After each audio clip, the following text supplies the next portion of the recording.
Assalamualaikum warahmatullahi wabarakatuh. Nama saya Mulyana, mahasiswa Universitas Malikus Saleh, Prodi Sistem Informasi, kelas A1 dari mata kuliah Media Sosial dan Pemasaran Online. Kali ini bersama narasumber saya, Ibu Nita, pemilik Latansa Minimart yang bertempat di Blangpul. Tujuan dari diadakannya tugas ini yaitu untuk belajar mengenai pengalaman dan faktor-faktor kesuksesan seorang entrepreneur yang sukses dalam membangun sebuah bisnis. Mari kita simak wawancara berikut ini bersama narasumber kita, yaitu Ibu Nita selaku pemilik dari Latansa Mart yang bertempat di Desa Blangpul. Baik Bu, yang pertama apakah bisa memperkenalkan diri dan sedikit menceritakan tentang latar belakang diri? Baik, nama Ibu Bu Nita ya, Bu Nita pemilik Latansa Minimart ini. Latar belakang mendirikan market ini karena yang pertama untuk menambah penghasilan di keluarga. Nah, itu untuk menambah penghasilan keluarga. Yang kedua karena memang memiliki potensi peluang untuk kita menambah income gitu ya, misalnya untuk berinvestasi. Itu latar belakangnya. Kedua, tolong diceritakan bisnis apa yang sedang Ibu jalankan sekarang? Kalau Ibu sebenarnya seorang PNS. Nah, Ibu sebagai pegawai negeri sipil, tapi Ibu mempunyai usaha sampingan. Usaha sampingan Ibu ya ini usaha Latansa Minimart ini dan juga usaha kos-kosan. Kos-kosan. Iya. Apa lagi? Selanjutnya, menurut Ibu, apa faktor yang menjadi kesuksesan dalam perjalanan bisnis Ibu sekarang? Faktor kesuksesan itu yang pertama kita ya bersungguh-sungguh gitu ya. Nah, yang pertama kita bersungguh-sungguh. Yang kedua, setiap kita mendirikan usaha itu kita melihat kepada potensi peluang, potensi dan peluang. Kalau kita lihat di sini kan potensi kita bagus karena di sini banyak mahasiswa dan peluang juga ya, peluang karena banyak mahasiswa dan juga usaha kita pas di depan jalan lintas ya. Jadi ya dengan yang dulunya usaha kecil-kecilan menjadi seperti ini, alhamdulillah. Nah itu karena kita belajar peluang di situ ya, dalam berbisnis. Selanjutnya, bagaimana Ibu mengembangkan ide bisnis Ibu sehingga membuatnya lebih unik dan inovatif dibandingkan bisnis yang lain? Cara Ibu mengembangkan? Cara saya ya kita sebenarnya memang harus punya inovatif.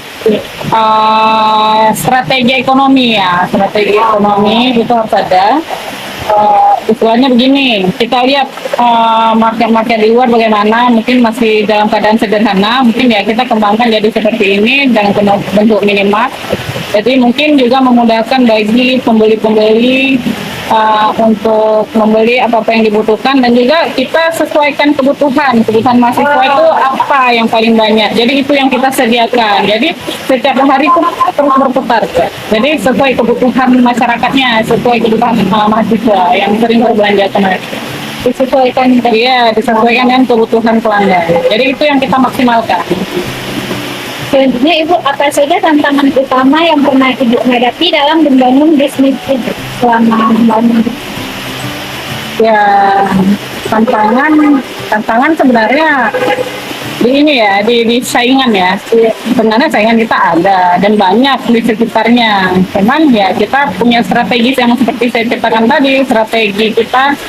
Kalau mereka begitu ya kita cari inovatif lagi bagaimana menarik orang-orang agar tertarik berbelanja ke tempat kita. Apa sih inovatifnya dengan mereka bisa membeli barang sendiri dan kebutuhan mereka yang kita utamakan.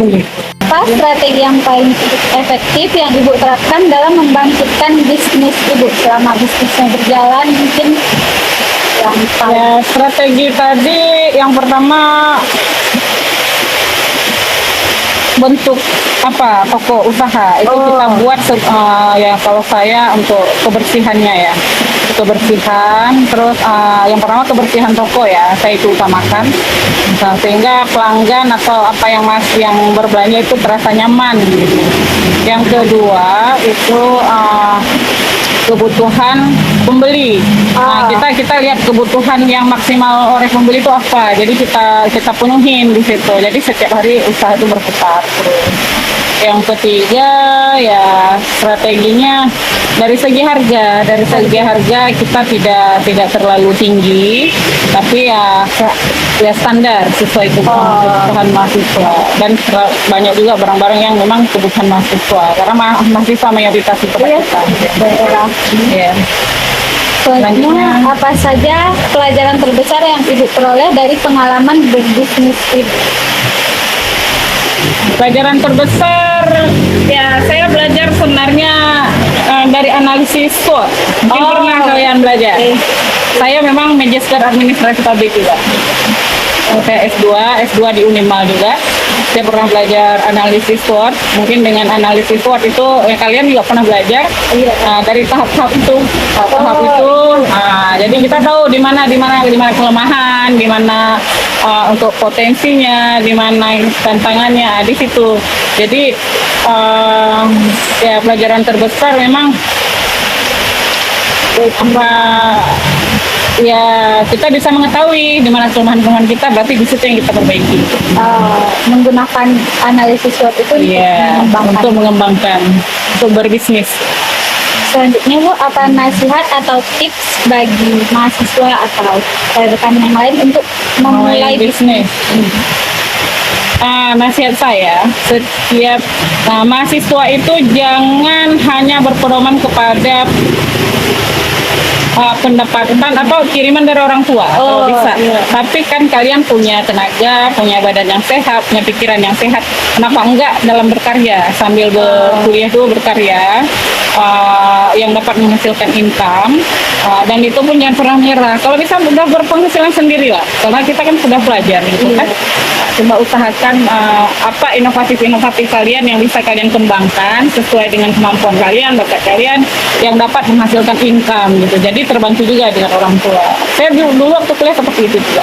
Saya sudah mengamalkan bisnis dari kuliah. Iya. Sehingga sekarang alhamdulillah jadi PNS dan punya usaha samping juga. Selanjutnya Ibu, bagaimana Ibu melihat masa depan dari bisnis yang Ibu teliti sekarang? Berdasarkan pengalaman Ibu, bagaimana Ibu melihat prospektif bisnis ke depan?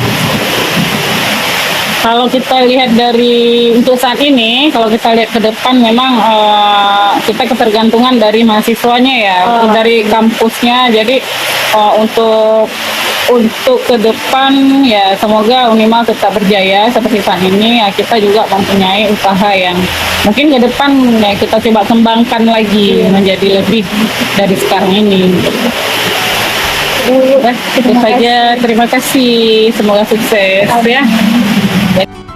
Setelah mendengarkan wawancara dengan Ibu Nita, kita dapat menyimpulkan beberapa poin kunci dari perjalanan beliau dalam membangun bisnis yang sukses. Secara singkat, Ibu Nita telah menunjukkan bahwa kunci kesuksesannya dalam menjalankan bisnis yaitu yang pertama bersungguh-sungguh, kedua memperhatikan potensi dan peluang dari bisnis yang akan dijalankan, serta mengembangkan inovasi dalam berbisnis.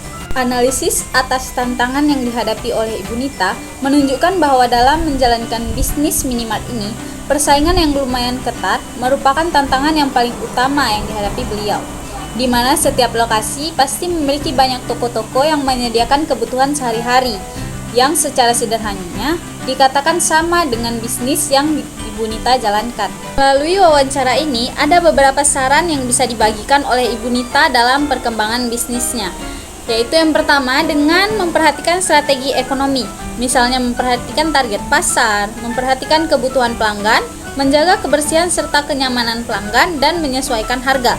Juga yang kedua dengan mengaplikasikan analisis SWOT dalam menjalankan bisnis agar dapat terus mengembangkan dan mempertahankan keseimbangan bisnis yang dijalankan. Terakhir, pengalaman dari Ibu Nita memberikan kita pemahaman yang mendalam tentang dunia entrepreneurship. Kita dapat belajar bahwa mahasiswa harus mulai berinovasi dan berkarya untuk menghasilkan income atau pendapatan dalam berbisnis, sesuai dengan bakat dan kemampuan, dengan terus memperhatikan target pasar dan peluang dari suatu bisnis. Terima kasih telah menyimak wawancara ini. Assalamualaikum warahmatullahi wabarakatuh.